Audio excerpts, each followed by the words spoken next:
Let me switch over to politics, Governor Christie, and look to the general election. Mrs. Clinton has said she wants 10,000 Syrian refugees and more. You have an objection to that, as do all the other Republicans.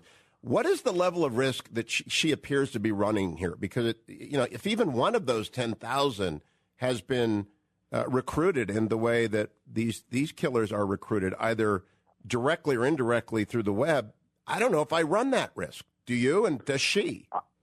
I don't run that risk, and apparently she does, because she's looking for a standing ovation from the UN crowd, and maybe looking to get her worthless Nobel Peace Prize like the president got his.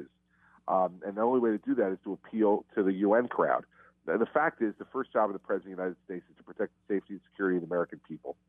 When Jim Comey, the director of the FBI, who's worked now for a Republican president and a Democratic president, looks at Congress and says, we cannot guarantee you that these people will be fully vetted when they come in the country, that begins and ends the conversation for me, Hugh.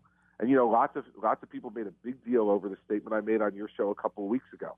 But the fact is, they said, well, what is your fear of widows? Your fear of widows and orphans, right?